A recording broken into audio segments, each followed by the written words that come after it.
la UIA se presentó, y ahora podemos ver un graph, lo que va a ser un RIGI para pequeñas y medianas empresas. Y en la comunicación que hizo el gobierno, el Ministerio de Economía, da cuenta de que van a profundizar la reforma laboral en base, ahí estamos viendo en la pantalla, el DNU 7023, y en donde yo me quiero detener es en el otro tema vinculado a lo laboral, como ellos lo llaman, la modernización del régimen de trabajo agrario.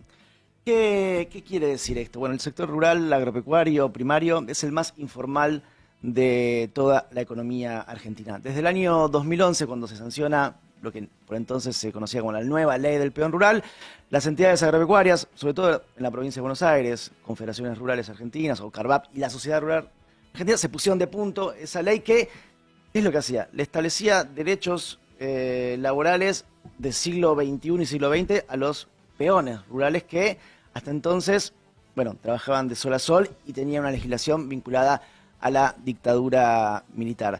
Este para mí es un tema central porque allana una parte del negocio al sector agropecuario y es una norma que fue bastante estructural durante el gobierno de Cristina Fernández de Kirchner. Escuchemos a Luis Palmeiro, que es abogado laboralista, representante de FETRAES, formó parte del Renatea para explicar hacia dónde va el gobierno nacional cuando dice modificar la ley laboral agropecuaria.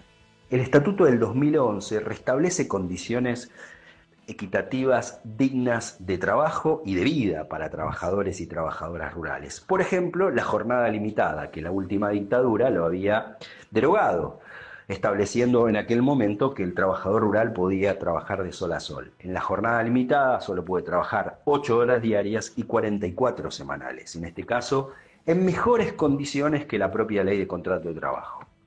Otro aspecto que me parece sobresaliente de aquella normativa, de aquel estatuto, entre otras muchas, la jubilación. El trabajador y la trabajadora podían acceder a la jubilación en virtud del esfuerzo que realizan en su trabajo diario, contando con 25 años de aporte y 57 años de edad.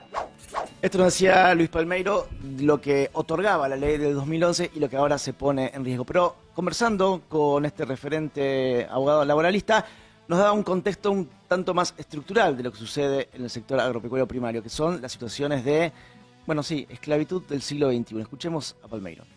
Debemos recordar que la situación por la cual se llevó a este estatuto es que se encontraron en ámbitos rurales de grandes empresas, de las empresas multinacionales allá por 2010 y 2011, un sinfín de trabajadores que estaban en condiciones extremadamente paupérrimas de trabajo, esclavizados, sin una vivienda digna, sin aportarles alimentos, viajando en condiciones de extrema precariedad, en camiones, en micros que se destartalaban en el camino. Todas esas condiciones son las que llevaron a la sanción, primero de una resolución de la Comisión Nacional de Trabajo Agrario y, por último, del propio Estatuto del Peón Rural.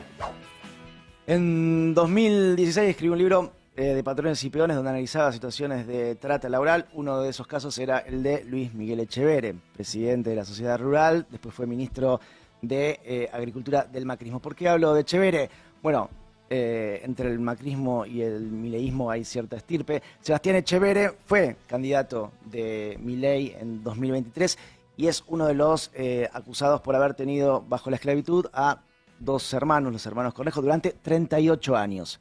Pero también hablo de Echeverre por la sociedad rural. En febrero de este año, cuando se objeta el DNU 7023 y se va a la Corte en una medida de amparo, bueno, la Sociedad Rural Argentina se presenta como amicus curiae de la Corte.